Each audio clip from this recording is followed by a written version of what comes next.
Second year. मैं doctor Ranjana Gupta आप लोग को फिज़िकल केमिस्ट्री पढ़ाऊंगी। फिज़िकल केमिस्ट्री में आपके इसमें 5 यूनिट हैं, जिसमें से यूनिट 1 में थर्मोडायनेमिक्स पार्ट 1 है। Unit 2 includes thermodynamics part 2। Unit 3 में 2 चैप्टर हैं, chemical equilibrium and phase equilibrium. Unit 4 में इलेक्ट्रोकेमिस्ट्री पार्ट 1 एंड यूनिट 5 में इलेक्ट्रोकेमिस्ट्री पार्ट 2 है।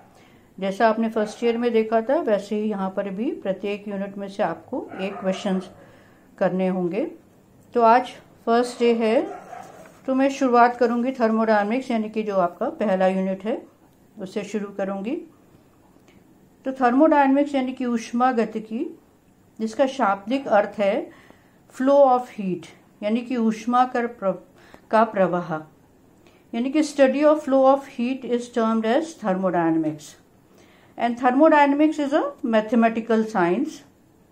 आपको मालूम है कि जो एनर्जी है उसके डिफरेंट फॉर्म्स हैं। For example kinetic energy, potential energy, electrical energy and nuclear energy and so on.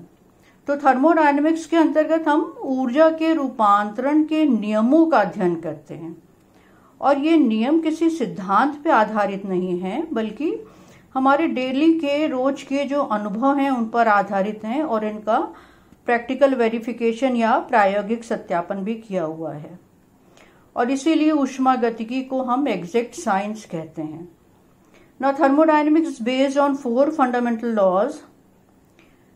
जो कि पहला नियम है उसको हम कहते हैं जीरोथ लॉ या शून्य नियम। इस नियम के अनुसार यदि 2 वस्तुएं तापीय साम्य हैं तो उसमें उष्णता की मात्रा समान होगी। If the 2 systems are in thermal equilibrium then they have the same degree of hotness। ये तो हुआ आपका जीरोथ लॉ या शून्य नियम। नाउ सेकेंड लॉ, जिसका नाम है फर्स्ट लॉ ऑफ थर्मोडायनेमिक्स, या इसको हम कहते हैं law of conservation of energy. इस नियम के अनुसार ब्रह्मांड की कुल ऊर्जा स्थिर है।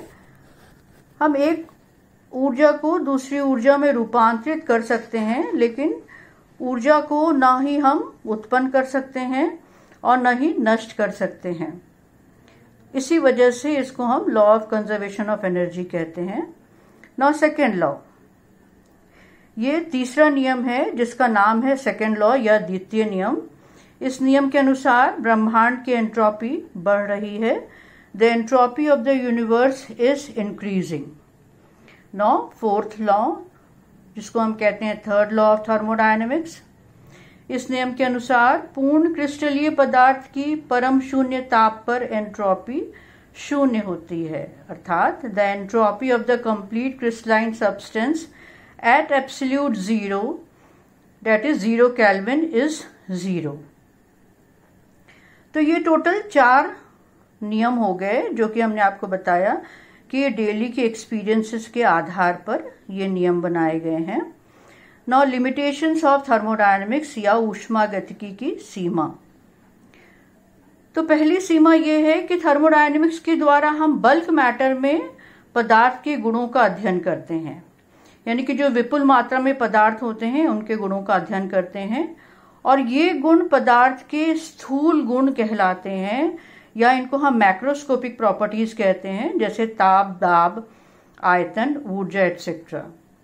यदि सिस्टम साम्यावस्था में है तो ताप तथा दाब समय के साथ परिवर्तित नहीं होते। This law of thermodynamics deals with the energy change of macroscopic system involving a large number of molecules rather than microscopic system containing few molecules. ना ये पहली लिमिटेशन हो गई, जिसके अनुसार हम बल्क मैटर में पदार्थ के गुणों का अध्ययन करते हैं।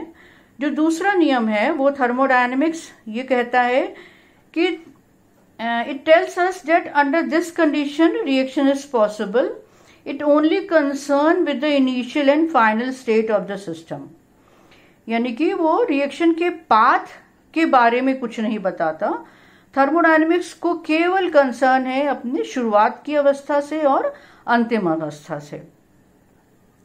तो ये 2 लिमिटेशन है थर्मोडायनेमिक्स के, और एक चीज आप ध्यान रखिएगा कि ये लॉ केवल अप्लाई तभी होगा जब सिस्टम इक्विलिब्रियम में है, यानी कि एक साम्य अवस्था से दूसरे साम्य अवस्था में परिवर्तित हो रहा है। तो ये आज केवल इंट्रोडक्शन है। नेक्स्ट जो टाइम होगा उसमें हम जो डिफरेंट थर्मोडायनेमिक टर्म्स हैं उनके बारे में डिस्कस करेंगे।